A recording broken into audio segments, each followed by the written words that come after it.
നമസ്കാരം. ലോക്സഭാ തെരഞ്ഞെടുപ്പിന് മുന്നോടിയായി പഞ്ചാബിൽ നിന്നുള്ള ലുധിയാന എംപിയായ രൺവീർ സിംഗ് ബിട്ടു ബിജെപിയിൽ ചേർന്നിരിക്കുകയാണ്. പ്രധാനമന്ത്രി നരേന്ദ്രമോദിക്ക് നന്ദി പറഞ്ഞ അദ്ദേഹം പഞ്ചാബിന്റെ ആഭ്യന്തര വികസനത്തിനായി മോദിയും അമിത്ഷായും ഒരുപാട് കാര്യങ്ങൾ ചെയ്യാൻ ആഗ്രഹിക്കുന്നുണ്ട് എന്ന് താൻ മനസ്സിലാക്കുന്നു എന്നുകൂടി പറഞ്ഞു വെക്കുന്നുണ്ട്.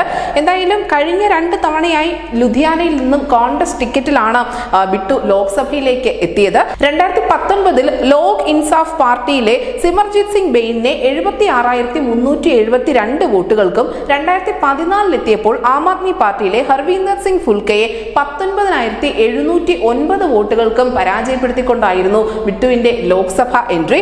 എന്തായാലും മോദിക്കും അമിത്ഷായ്ക്കും പഞ്ചാബിന്റെ വികസന കാര്യത്തിൽ പ്രത്യേക താല്പര്യമുണ്ട് എന്ന് പറഞ്ഞ അദ്ദേഹം 10 വർഷത്തിനിടയിൽ അവരുടെ പ്രവർത്തനങ്ങളുടെ ചില പ്രതിഫലനങ്ങൾ അവിടെ കാണാനുണ്ട് എന്നുകൂടി പറയുന്നുണ്ട്. പഞ്ചാബിന്റെ വികസനത്തിന് വേണ്ടി തന്നെയാണ് താൻ ബിജെപിയുടെ ഭാഗമാകുന്നത് എന്നുകൂടി ബിട്ടു പറയുന്നു. ലോക്സഭാ തെരഞ്ഞെടുപ്പിൽ പഞ്ചാബിൽ ഒറ്റയ്ക്ക് മത്സരിക്കും ബിജെപി എന്ന പ്രഖ്യാപനം ഉണ്ടായതിന് തൊട്ട് പിന്നാലെയാണ് ബിട്ടുവിന്റെ ബിജെപി എൻട്രി. മുൻ പഞ്ചാബ് മുഖ്യമന്ത്രിയായ ബിയാൻ സിംഗിന്റെ ചെറുമകനും മുൻ പഞ്ചാബ് മന്ത്രിയായ തേജ് പ്രകാശ് സിംഗിന്റെ മകനുമാണ് രൺവീർ സിംഗ്. എന്തായാലും പഞ്ചാബിൽ കോൺഗ്രസിനെ സംബന്ധിച്ച് വലിയ തിരിച്ചടി തന്നെയാണ്. നമുക്കറിയാം, ശിരോമണി അകാലിദളുമായുള്ള സഖ്യ സാധ്യതകൾ പരാജയപ്പെട്ടതോടുകൂടി ബിജെപി അവിടെ എന്ത് ചെയ്യുമെന്നുള്ള വലിയ ചോദ്യം ഉയർന്നിരുന്നു. പക്ഷേ ബിജെപി ഒരു ചരിത്രപരമായ തീരുമാനമെടുത്തു.